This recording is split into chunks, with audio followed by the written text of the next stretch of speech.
এবার ইসরায়েলের সঙ্গে সম্পর্ক থাকলে মৃত্যুদণ্ড। সম্প্রতি এমনই আইন পাশ করেছে ইরান সরকার। হঠাৎ কেন এতটা কঠোর হলো ইরান? এই আইনের অন্তরালে বা কি রয়েছে? ইরানের পার্লামেন্টে সম্প্রতি এক কঠোর নিরাপত্তা আইন পাশ করেছে, যেখানে ইসরায়েল, যুক্তরাষ্ট্র ও অন্যান্য শত্রু রাষ্ট্র বা গোষ্ঠীর সঙ্গে যে কোনো ধরনের সম্পর্ক বা সহযোগিতাকে দুর্নীতি ছড়ানো হিসেবে চিহ্নিত করে মৃত্যুদণ্ড অপরাধ হিসেবে ঘোষণা করা হয়েছে। 29 জুন ইরানের রাষ্ট্রীয় সংবাদ মাধ্যম এই তথ্য নিশ্চিত করেছে।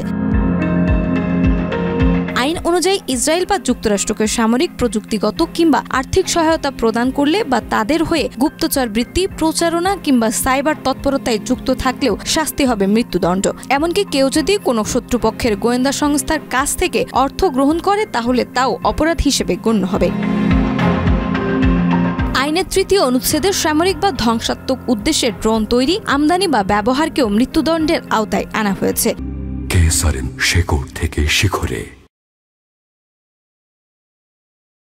সরকারি বা বেসরকারি অবকাঠামোয় হামলা, নাশকতা বা বিশৃঙ্খলা ছড়ানোর চেষ্টাও এর অন্তর্ভুক্ত।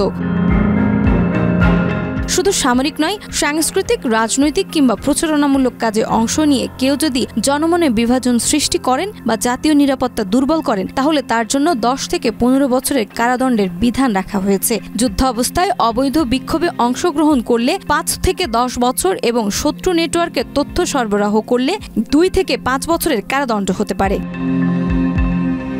এই আইন পাশের মাধ্যমে ইরান জানিয়ে দিয়েছে, জাতীয় নিরাপত্তা, সার্বভৌমত্ব ও আদর্শ রক্ষায় তারা কোনো প্রকার ছাড় দেবে না।